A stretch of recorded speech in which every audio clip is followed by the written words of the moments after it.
Dear students, welcome to Digital Learning. We are studying the subject Financial Accounting 2 of second semester BCom of Mangalore University. Today we are in the 7th session of Unit 1. In today's session, we will study how to prepare final accounts in case of if the businessman is following the single entry system of bookkeeping. This is the problem. You are able to obtain the following information from the books of account of a concern. Prepare a trading account, trading and profit and loss account, and also balance sheet, trading and profit and loss account for the year ended. You have to prepare balance sheet also, trading, profit and loss account, and sheet. So in this problem, you can see here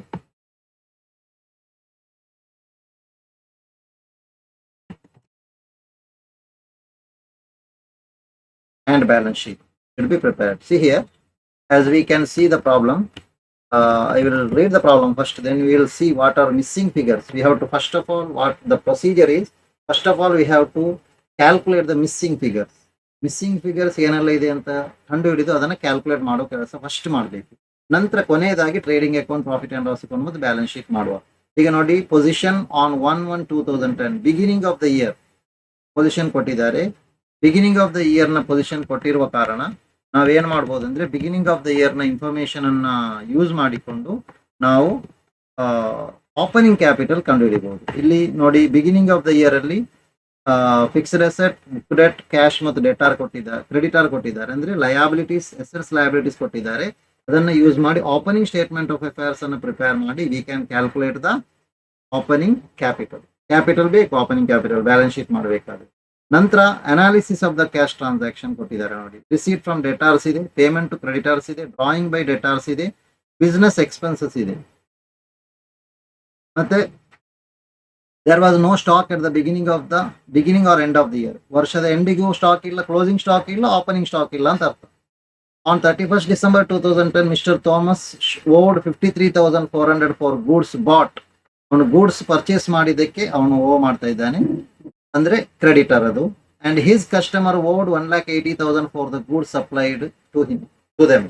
ಇವರಿಗೆ, ಈ ಕಂಪನಿಗೆ ಏನಾಗಿದೆ ಅಂದ್ರೆ debtor ಇಷ್ಟು ಬರ್ಲಿಕ್ಕಿದೆ. Year closing creditor ಮತ್ತು closing debtor ಇದೆ. ಅದೇ provide 5% depreciation on fixed asset, create reserve of 10% on debtors. ಇಷ್ಟು ಐಟಮ್ ಇದೆ. ಈಗ ಫಸ್ಟ್ ಸ್ಲೈಡಿಗೆ ಹೋಗ್ತೇನೆ, ಬ್ಯಾಕ್ ಹೋಗ್ತಾ ಇದ್ದೇನೆ ಪ್ರಾಬ್ಲಮ್ನ ಬಿಗಿನಿಂಗಿಗೆ. ಇಲ್ಲಿ ನೋಡಿ, ರಿಸೀಟ್ ಫ್ರಮ್ ಡೆಟಾರ್ ಇದೆ, ಅಂದ್ರೆ cash received. Payment to creditor ಇದೆ, ಪೇಮೆಂಟ್ ಮಾಡಿದ್ದು ಇದೆ, ಅಂದ್ರೆ ಕ್ಯಾಶ್ ಪೇಮೆಂಟ್ ಆದದ್ದು. ಡ್ರಾಯಿಂಗ್ ಬೈ ಪ್ರೊಪ್ರೈಟರ್ ಇದೆ, ಆನರ್ದ ಡ್ರಾಯಿಂಗ್, ಅದು ಸಹ ಎಕ್ಸ್ಪೆನ್ಸ್, ಪೇಮೆಂಟ್ ಮಾಡಿದ್ದು. ಬಿಸ್ನೆಸ್ ಎಕ್ಸ್ಪೆನ್ಸಸ್ ಇದೆ, ಅದು ಪೇಮೆಂಟ್ ಮಾಡಿದ್ದು. ಆದ್ರೆ ಕ್ಲೋಸಿಂಗ್ ಕ್ಯಾಶ್ ಇಲ್ಲ, ಇಲ್ಲಿ ಕ್ಲೋಸಿಂಗ್ ಕ್ಯಾಶ್ ಇಲ್ಲ ಅಲ್ವಾ, ಕ್ಲೋಸಿಂಗ್ ಕ್ಯಾಶ್ ಕೊಡ್ಲಿಲ್ಲ. ಹಾಗಾಗಿ ಕ್ಲೋಸಿಂಗ್ ಕ್ಯಾಶ್ ಅನ್ನು ನಾವು ಕ್ಯಾಲ್ಕುಲೇಟ್ ಮಾಡಬೇಕು. ಓಪನಿಂಗ್ ಕ್ಯಾಶ್ ಇದೆ, ಪೇಮೆಂಟ್ ಮಾಡಿದ್ದಾರೆ, ರಿಸೀಟ್ ಆಗಿದೆ, ಕ್ಲೋಸಿಂಗ್ ಕ್ಯಾಶ್ ಬ್ಯಾಲೆನ್ಸ್ ಎಷ್ಟು ಅಂತ ಗೊತ್ತಿಲ್ಲ. ಅದನ್ನ ಕ್ಯಾಶ್ ಅಕೌಂಟ್ ಮಾಡಿ ಅದನ್ನು ಪ್ರಿಪೇರ್ ಮಾಡಿ ಅದನ್ನು ಕಂಡುಹಿಡಿಬಹುದು. ಫಸ್ಟಿಗೆ ಓಪನಿಂಗ್ ಸ್ಟೇಟ್ಮೆಂಟ್ ಆಫ್ ಅಫೇರ್ಸ್ ಮಾಡಿದೆವು ಓಪನಿಂಗ್ ಕ್ಯಾಪಿಟಲ್ಗೆ. ಮತ್ತೆ ಏನ್ ಮಾಡಬೇಕು, ಕ್ಯಾಶ್ ಅಕೌಂಟ್ ಮಾಡಿ ಕ್ಲೋಸಿಂಗ್ ಕ್ಯಾಶ್ ಬ್ಯಾಲೆನ್ಸ್ ಕಂಡುಹಿಡಿಬೇಕು. ಇನ್ನು ನೋಡಿ, ರಿಸೀಟ್ ಫ್ರಮ್ ಡೆಟಾರ್ ಇದೆ, ಮತ್ತೆ ಏನು ಪೇಮೆಂಟ್ ಕ್ರೆಡಿಟಾರ್ ಇದೆ, ಡ್ರಾಯಿಂಗ್ ಬೈ ಕ್ರೆಡಿಟಾರ್ ಇದೆ, ಬಿಸ್ನೆಸ್ ಎಕ್ಸ್ಪೆನ್ಸ್ ಇದೆ, ಮತ್ತೆ ಕ್ಲೋಸಿಂಗ್ ಡೆಟಾರ್ ಮತ್ತು ಕ್ಲೋಸಿಂಗ್ ಕ್ರೆಡಿಟಾರ್ ಕೊಟ್ಟಿದ್ದಾರೆ ನೋಡಿ. ಇದು ಕ್ಲೋಸಿಂಗ್ ಡೆಟಾರ್ ಮತ್ತು closing creditor. Closing creditor 53,500, closing debtor 1,80,000. ಆದ್ರೆ ಕ್ರೆಡಿಟ್ ಪರ್ಚೇಸು ಇಲ್ಲ, ಕ್ರೆಡಿಟ್ ಸೇಲು ಇಲ್ಲ. ಇಲ್ಲಿ ಪ್ರಾಬ್ಲಮ್ ಅಲ್ಲಿ ಕೊಡ್ಲಿಲ್ಲ ಕ್ರೆಡಿಟ್ ಪರ್ಚೇಸ್ ಮತ್ತು ಕ್ರೆಡಿಟ್ ಸೇಲ್. ಹೇಗೆ ಕಂಡುಹಿಡಿಯುವುದು? We can calculate credit sales by preparing debtors account, total debtors account. We can find out the credit purchase by preparing the total creditors account. ಈಗ 4 ledger account, 3 ledger account ಮತ್ತೊಂದು statement ಮಾಡಬೇಕು. Opening statement of affairs, total cash account, total debtors account, total creditors account. ಎಲ್ಲ ಆದ ನಂತರ trading ಅಕೌಂಟಿಗೆ ಹೋಗುವ.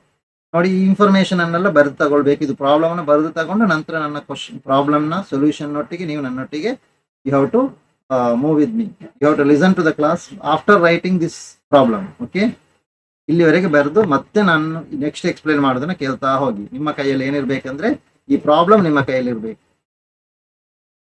Okay, ಈಗ ಫಸ್ಟಿಗೆ ಯಾವ್ದು ಮಾಡ್ಬೇಕಂತ ಹೇಳಿದೆ ನಾನು?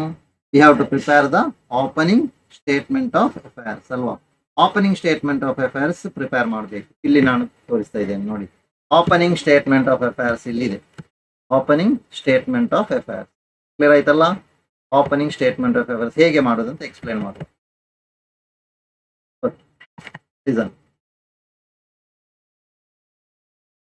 ಇಲ್ಲಿ ನೋಡಿ, ಪ್ರಾಬ್ಲಮ್ ಅಲ್ಲಿ ಈಗ ಬರೆದು ತಗೊಂಡಿರ್ಬೋದು ಅಂತ ಭಾವಿಸ್ತೇನೆ. ಬರೆದು ತಗೊಂಡ ನಂತರವೇ ಈಗ ಕಂಟಿನ್ಯೂ ಮಾಡಿದ್ರೆ ಸಾಕು. ಪ್ರಾಬ್ಲಮ್ ನೋಡಿದಾಗ ಪೊಸಿಷನ್, ಪ್ರಾಬ್ಲಮ್ ಅಲ್ಲಿ ನೋಡಿ ಪೊಸಿಷನ್ ಆನ್ 1/1/2010 ಅಂತ 4 ಐಟಮ್ ಕೊಟ್ಟಿದ್ದಾರೆ. ಫಸ್ಟ್ ಏನ್ ಕೊಟ್ಟಿದ್ದಾರೆ, ಫಿಕ್ಸ್ಡ್ ಅಸೆಟ್, ಅದನ್ನು ಇಲ್ಲಿ ಬರಿಬೇಕು. ಅಸೆಟ್ ಸೈಡ್ ಅಲ್ಲಿ 1,08,000. ನೆಕ್ಸ್ಟ್ ಬುಕ್ ಡೆಟ್ಸ್ ಕೊಟ್ಟಿದ್ದಾರೆ, ಅಂದ್ರೆ ಡೆಟಾರ್ ಅದು 1,56,000. ನಂತರ ಕ್ಯಾಶ್ ಕೊಟ್ಟಿದ್ದಾರೆ, ಅದು ಎಸೆಟ್ ಅಲ್ವಾ 42,000. ಮತ್ತೆ ಕ್ರೆಡಿಟರ್ಸ್ ಕೊಟ್ಟಿದ್ದಾರೆ, ಲಯಾಬಿಲಿಟಿ ಸೈಡ್ ಅಲ್ಲಿ ಬರಿಬೇಕು 30,000. ಕ್ಲಿಯರ್ ಆಯ್ತಲ್ಲ ಈಗ. So 3 asset, 1 liability. ಇದನ್ನ ಟೋಟಲ್ ಮಾಡಿ 1,08,000 plus 1,56,000 plus 42,000, you will get 3,06,000 rupees. Now 3,06,000 ಇಂದ 30,000 ಹೋದ್ರೆ 2,76,000. This is the balancing figure. ಇದು ಇಲ್ಲಿ ಉಳಿದಂತ ಮೊತ್ತ, ಇದು opening. Clear? It is clear. Next ಏನು ಮಾಡಬೇಕು, ಕ್ಯಾಶ್ ಅಕೌಂಟ್ ಮಾಡ್ಬೇಕಂತ ಹೇಳಿದೆ. ಎಲ್ಲೆಲ್ಲ ಪೇಮೆಂಟ್ ಆಗಿದೆ, ಎಲ್ಲೆಲ್ಲ ರಿಸೀಟ್ ಆಗಿದೆ, ಅದನ್ನ ಇಲ್ಲಿ ಎಂಟ್ರಿ ಮಾಡಬೇಕು. ಪೇಮೆಂಟ್ ಮತ್ತು ರಿಸೀಟ್ ಅನ್ನು ಇಲ್ಲಿ ಎಂಟ್ರಿ ಮಾಡಬೇಕು. ಏನು, ಯಾವ ಅಕೌಂಟ್ ಇದು, ಕ್ಯಾಶ್ ಅಕೌಂಟ್. ನೋಡಿ, cash account opening balance cash, opening balance cash ಈಗ ನಾವು ಬರೆದೇವಲ್ಲ, ಅದನ್ನ ಇಲ್ಲಿ ಬರಿಬೇಕು.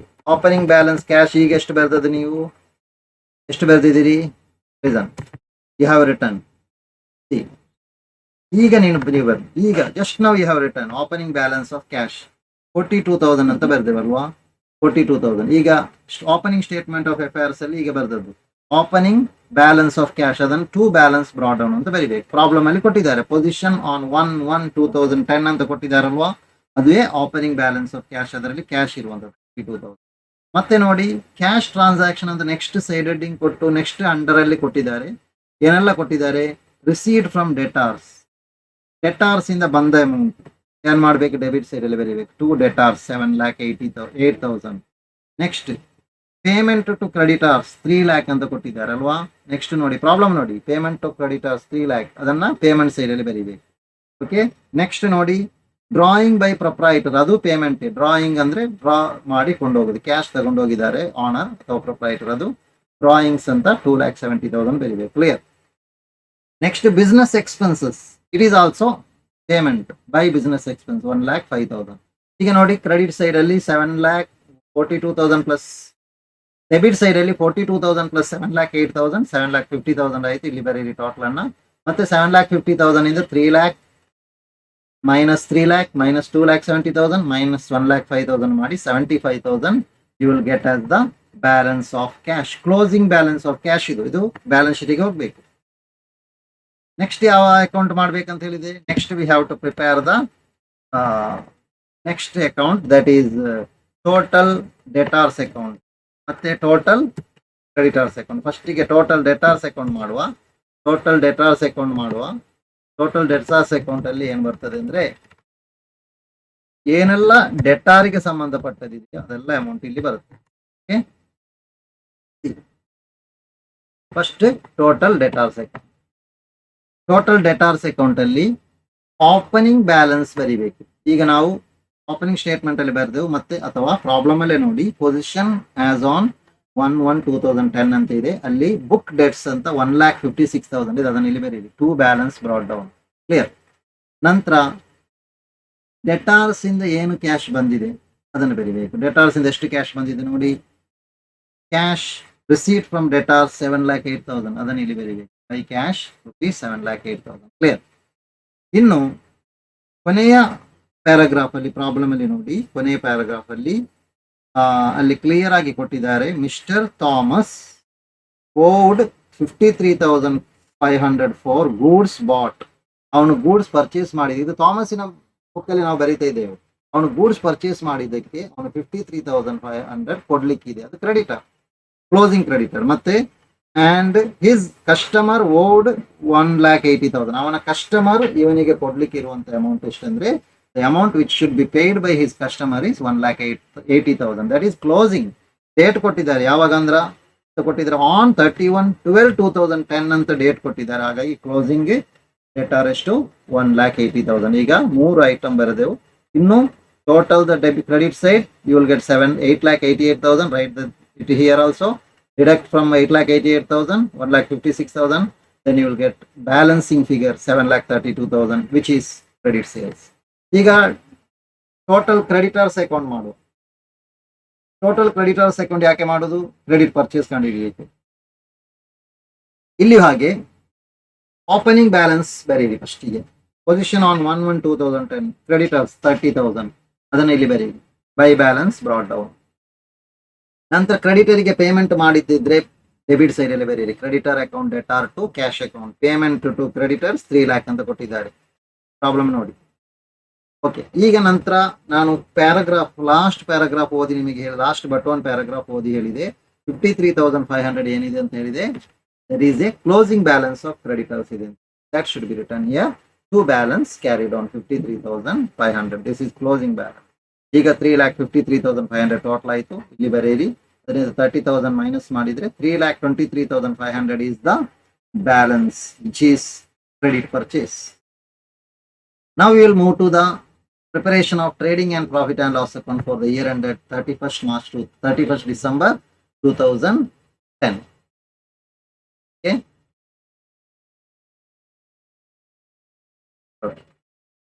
ಈಗ ಎಲ್ಲ ಆಯ್ತು. ಇಲ್ಲಿ ನಾವು ನಿಮಗೆ ಟ್ರೇಡಿಂಗ್ ಅಕೌಂಟ್ ನ ಫಾರ್ಮ್ಯಾಟ್ ಗೊತ್ತು. 2 ಪರ್ಚೇಸಸ್, ಕ್ಯಾಶ್ ಪರ್ಚೇಸ್ ಇಲ್ಲ, ಕ್ರೆಡಿಟ್ ಪರ್ಚೇಸ್ ಇದೆಯಲ್ಲ ಅದನ್ನೇ ಇಲ್ಲಿ ಬರೀರಿ. ಕ್ರೆಡಿಟ್ ಪರ್ಚೇಸ್ ಹೀಗೆ ಕ್ಯಾಲ್ಕುಲೇಟ್ ಮಾಡಿ ಎಷ್ಟು ಸಿಕ್ಕಿತ್ತು? 7,32,000. 3,23,500 ಸಿಕ್ಕಿತ್ತು, ಅದನ್ನು ಬರೀರಿ. ಮತ್ತೆ ಸೇಲ್ಸ್ ಎಷ್ಟು ಸಿಕ್ಕಿತ್ತು? ಈಗ ಡೆಟಾರ್ಸ್ ಅಕೌಂಟ್ ಪ್ರಿಪೇರ್ ಮಾಡಿದಾಗ ಕ್ರೆಡಿಟ್ ಸೇಲ್, ಕ್ಯಾಶ್ ಸೇಲ್ ಇಲ್ಲ ಅಂತ ಭಾವಿಸುವ. 7,32,000 ಸಿಕ್ಕಿತ್ತಲ್ವಾ, ಅದನ್ನು ಬರೀರಿ. ಮತ್ತೆ ಬ್ಯಾಲೆನ್ಸಿಂಗ್ ಫಿಗರ್, ಕ್ಲೋಸಿಂಗ್ ಸ್ಟಾಕ್ ಇಲ್ಲ, ಓಪನಿಂಗ್ ಸ್ಟಾಕ್ ಇಲ್ಲ ಅಂತ ಪ್ರಾಬ್ಲಮ್ ಅಲ್ಲೇ ಕೊಟ್ಟಿದ್ದಾರೆ. ಬ್ಯಾಲೆನ್ಸಿಂಗ್ ಫಿಗರ್ ಏನಾಗ್ತದೆ? ಗ್ರಾಸ್ ಪ್ರಾಫಿಟ್ ಆಗುತ್ತೆ 1,08,500. ಓಕೆ, ಅದನ್ನು ನಾವು ಇಲ್ಲಿ ಕ್ರೆಡಿಟ್ ಸೈಡಿಗೂ ತರಬೇಕು. 4,08,500. ಓಕೆ, ಈಗ ನಾವು ಏನ್ ಮಾಡ್ಬೇಕಂದ್ರೆ ಕ್ಲೋಸ್ ಆಯಿತು, ಟ್ರೇಡಿಂಗ್ ಅಕೌಂಟ್ ಆಯಿತು. ಈಗ ಪ್ರಾಫಿಟ್ ಆ್ಯಂಡ್ ಲಾಸ್ ಅಕೌಂಟಿಗೆ ಪ್ರಾಫಿಟ್ ಆ್ಯಂಡ್ ಲಾಸ್ ಅಕೌಂಟಿಗೆ ಬರುವಾಗ ಇಲ್ಲಿ ನಾವು ಒಂದು ಬಿಸ್ನೆಸ್ ಎಕ್ಸ್ಪೆನ್ಸ್ ಅಂತ ಕೊಟ್ಟಿದ್ರು ಅಲ್ವಾ? ಇಲ್ಲಿ ಗ್ರಾಸ್ ಪ್ರಾಫಿಟ್ ಅನ್ನು ಇಲ್ಲಿಗೆ ತಂದೇವಲ್ವಾ? Taken the gross profit year, ಇಲ್ಲಿಂದ ಇಲ್ಲಿಗೆ ಕ್ಯಾರಿ ಆಯಿತು. ಮತ್ತೆ business expenses is given. Business expense is 4,05,000 problem ಅಲ್ಲಿ ಕೊಟ್ಟಿದ್ದಾರೆ. ಮತ್ತೆ depreciation on fixed asset how much is given in the problem last paragraph ಅಲ್ಲಿ ಇದೆ. 5% depreciation on fixed asset. Fixed asset how much? Fixed asset opening fixed asset ಇದೆಯಲ್ಲ ಎಷ್ಟಿದೆ?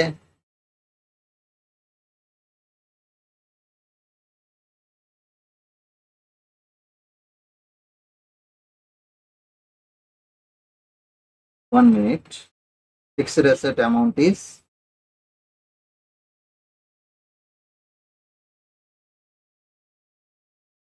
Fixed asset depreciation fixed asset ಮೇಲೆ ಇಲ್ಲಿ ಕೊಟ್ಟಂತ amount 5%. 5% ಅಂದ್ರೆ 1,08,000 ಇರುವಂತದ್ದು. 1,08,000 into 5% ಅಂದ್ರೆ 5,400 ಬರ್ತದೆ. ಆದ್ರೆ ಇಲ್ಲಿ ಕ್ಯಾಲ್ಕುಲೇಷನ್ ತೋರಿಸ್ತೇನೆ ನಾನು. 1,08,000 into 1,08,000 into 5%. 1,00,000. I'm typing it here. Okay, you can 1,08,000 into 5%. ಬರೆದು ತೋರಿಸ್ತಾ ಇದ್ದೀನಿ ಇದನ್ನ. 5%, 5,400 ಕ್ಲಿಯರ್ ಆಯ್ತಲ್ಲ? ಈಗ 1,08,000 into 5% 400. ಮತ್ತೆ ರಿಸರ್ವ್ ಫಾರ್ ಆನ್ ಡೆಟಾರ್ಸ್ ಅಂತ ಲಾಸ್ಟ್ ಪ್ಯಾರಾಗ್ರಾಫ್ ಅಲ್ಲಿ ಕೊಟ್ಟಿದ್ದಾರೆ. ಡೆಟಾರ್ಸ್ ಬ್ಯಾಲೆನ್ಸ್ ನ ಮೇಲೆ ರಿಸರ್ವ್ 10% ಕೊಟ್ಟಿದ್ದಾರೆ. ಡೆಟಾರ್ಸ್ ನ ಕ್ಲೋಸಿಂಗ್ ಬ್ಯಾಲೆನ್ಸ್ 1,80,000, ಅದರ ಮೇಲೆ 10% 18,000. ಅಲ್ಲಿಗೆ ಮುಗಿಯಿತು, ಬೇರೆ ಯಾವ ಎಕ್ಸ್ಪೆನ್ಸ್ ಇಲ್ಲ. ಗ್ರಾಸ್ ಪ್ರಾಫಿಟ್ 4,08,500 ಅದುವೇ ಟೋಟಲ್ ಇಲ್ಲಿ.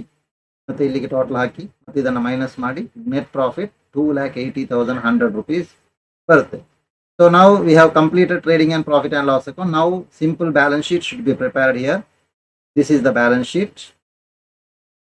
In balance sheet, creditors, closing balance of creditors ledger ಮಾಡಿದೇವಲ್ಲ ಅದರಲ್ಲಿ ಕ್ಲೋಸಿಂಗ್ ಬ್ಯಾಲೆನ್ಸ್ ಎಷ್ಟು ಬರ್ತಿದೆ ಅದನ್ನು ಇಲ್ಲಿ ಬರೆಯಿರಿ. ಮತ್ತೆ ಓಪನಿಂಗ್ ಕ್ಯಾಪಿಟಲ್ ನಾವು ಫಸ್ಟ್ ಸ್ಟೇಟ್ಮೆಂಟ್ ಮಾಡಿ ಕಂಡುಹಿಡಿದೆವು 2,76,000 ಅದನ್ನು ಇಲ್ಲಿ ಬರೆಯಿರಿ. ನೆಟ್ ಪ್ರಾಫಿಟ್ ಜಸ್ಟ್ ನಾವು we have calculated 2,80,100 rupees. 2,80,100 rupees ಅದನ್ನು ಇಲ್ಲಿಗೆ ಬರೆಯಿರಿ. ಅದು 2,80,100 rupees ಅದನ್ನು ಬರೆಯಿರಿ. ನಂತರ ಅದನ್ನು ಆ್ಯಡ್ ಮಾಡಿದಾಗ 5,56,100 rupees ಬರುತ್ತೆ. ಮತ್ತೆ ನೀವು ಏನು ಮಾಡಿ ಅಂದರೆ ಅದಕ್ಕೆ ಅದರಿಂದ ಡ್ರಾಯಿಂಗ್ಸ್ ಅಂತ ಪ್ರಾಬ್ಲಮ್ ಇಲ್ಲಿ ಕೊಟ್ಟಿದ್ದಾರೆ. Drawings how much is given, drawings rupees 2,70,000 ಕೊಟ್ಟಿದ್ದಾರೆ. ಆ ಡ್ರಾಯಿಂಗ್ಸ್ ಅನ್ನು ಮೈನಸ್ ಮಾಡಿ. Drawings 2,70,000, so 276 plus 2,80,100 minus 2,70,000, you get 2,86,100 rupees. Okay, ಈಗ ನೆಕ್ಸ್ಟ್ ಕ್ರೆಡಿಟ್ ಸೈಡ್ ನೋಡುವ. ಕ್ರೆಡಿಟ್ ಸೈಡ್ ಅಲ್ಲಿ ಫಸ್ಟಿಗೆ ಕ್ಯಾಶ್ ಇದೆ, ಕ್ಯಾಶ್ ಅನ್ನು ಬರೀರಿ. ಕ್ಯಾಶ್ ಯಾವ ಕ್ಯಾಶ್ ಅಂದ್ರೆ ಇದು ಕ್ಲೋಸಿಂಗ್ ಕ್ಯಾಶ್. ಎಲ್ಲಿ ಸಿಕ್ಕಿತ್ತು ನಮಗೆ ಕ್ಲೋಸಿಂಗ್ ಕ್ಯಾಶ್ ಅನ್ನು ನಾವು ಕ್ಯಾಶ್ ಅಕೌಂಟ್ ಮಾಡಿ ಕಂಡುಹಿಡಿದಂತ ಬ್ಯಾಲೆನ್ಸ್ ನೋಡಿ. ಕ್ಯಾಶ್ ಅಕೌಂಟ್ ಅಂತ ಒಂದು ಪ್ರಿಪೇರ್ ಮಾಡಿದ್ದೇವಲ್ಲ, ಆಗ ಅದರಲ್ಲಿ ಕ್ಲೋಸಿಂಗ್ ಬ್ಯಾಲೆನ್ಸ್ ಎಷ್ಟು ಬಂದಿತ್ತು. ಕ್ಯಾಶ್ ಅಕೌಂಟ್ ಅಂತ ಪ್ರಿಪೇರ್ ಮಾಡಿದಾಗ ಕ್ಲೋಸಿಂಗ್ ಬ್ಯಾಲೆನ್ಸ್ ಎಷ್ಟು ಬಂದಿತ್ತು ನೋಡಿ. ಕ್ಲೋಸಿಂಗ್ ಬ್ಯಾಲೆನ್ಸ್ ಕ್ಯಾಶ್ ಅಕೌಂಟ್ ಮಾಡಿದ್ದು ಇದೆಲ್ಲ ನಿಮ್ಮ ಬುಕ್ಕಲ್ಲಿ ಇದೆ, ಅದನ್ನು ನೋಡಿ ಈಗ ಬರೀರಿ. ಅದು ಎಷ್ಟಿದೆ ಅಂತ ನೋಡಿ ಬರೀರಿ. ಓಕೆ, 75,000 ಇರುವಂಥದ್ದು ಅದನ್ನು ನಾನು ಇಲ್ಲಿ ತೋರಿಸಿದ್ದೇನೆ ಬರೆದು, ಅದನ್ನು ಬರೀರಿ. ಮತ್ತೆ 2 ಎಸೆಟ್ಗಳಿವೆ. ಯಾವುದೆಲ್ಲ 2 ಎಸೆಟ್ ಇದೆ ನೋಡಿ. ಒಂದು ಡೆಟಾರ್ಸ್ ಇದೆ 1,80,000, ಅದಕ್ಕೆ ಈಗ ರಿಸರ್ವ್ ಮಾಡಿದ್ದು ನೋಡಿ. ಪ್ರಾಫಿಟ್ ಆ್ಯಂಡ್ ಲಾಸ್ ಅಕೌಂಟಲ್ಲಿ 18,000, ಅದನ್ನು ಮೈನಸ್ ಮಾಡಿ 1,62,000 ಬರುತ್ತೆ. ನೆಕ್ಸ್ಟ್ ನೀವೇನು ಮಾಡಬೇಕಂದ್ರೆ ನೆಕ್ಸ್ಟ್ ಎಸೆಟ್ ಫಿಕ್ಸ್ಡ್ ಎಸೆಟ್ ಅಂತ ಇದೆ.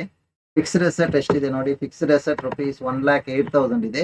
ಫ್ರಮ್ 1,08,000 ಡಿಡಕ್ಟ್ 5,400, 1,02,600 ಬಂತು. 1,02,600. So 75,000 plus 1,62,000 plus 1,62,600 you'll get 3,39,600. both the sides 3,39,600. This is the end of this problem. Hope you have understood this. ಸ್ವಲ್ಪ ಲಾಂಗ್ ಆಗಿರ್ಬೋದು, ಆದರೆ ಇನ್ನು ಇಂಥ ಪ್ರಾಬ್ಲಮ್ಗಳು ಲಾಂಗ್ ಡ್ಯೂರೇಷನ್ ತೆಗೆಯುತ್ತೆ ಪ್ರಾಬ್ಲಮ್ ಮಾಡುವಾಗ. Okay, now I have some few simple questions. You can answer this. Opening capital is ascertained by preparing opening statement of affairs, closing statement of affairs, balance sheet, or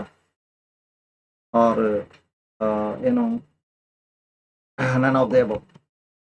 ಅಲ್ಲಿ ಇದನ್ನೊಂದು question, ಮೂರನೇ choice closing balance sheet. Okay, next question ನೋಡಿ, ಯಾವುದು choose ಮಾಡಿ correct answer. Next question, credit sales can be find out by preparing total creditors account, total debtors account, bank account, none of them. Choose the correct answer. Credit purchases can be found out by preparing total creditors account, total debtors account, bank account, and none of them. Choose the correct answer. Net profit is added to dash in the balance sheet. Opening capital, closing capital, fixed assets, none of the above. What is the treatment of reserve on debtors? Debited to trading account and deducted from the debtors in the balance sheet. Debited to profit and loss account and deducted from the debtors in the balance sheet. Credited to profit and loss account and deducted from the debtors in the balance sheet. None of the above. Correct answer. ಇದೆಲ್ಲ ಈ problem ನಿಮಗೆ ಅರ್ಥ ಆಗಿದ್ರೆ ಈ 5 ಪ್ರಶ್ನೆಗೂ ನಿಮಗೆ ಉತ್ತರ ಹೇಳ್ಬಹುದು. Okay, now I am showing you the answers here. A, B, ಮೂರನೇದು A, ಸೆಕೆಂಡಿಗೆ B, ಮೂರನೇದಕ್ಕೆ A, ಮೂರನೇದಕ್ಕೆ A, and 5ನೇ ಪ್ರಶ್ನೆಗೆ B ಆನ್ಸರ್. ಇನ್ನೊಮ್ಮೆ ನೋಡಿ.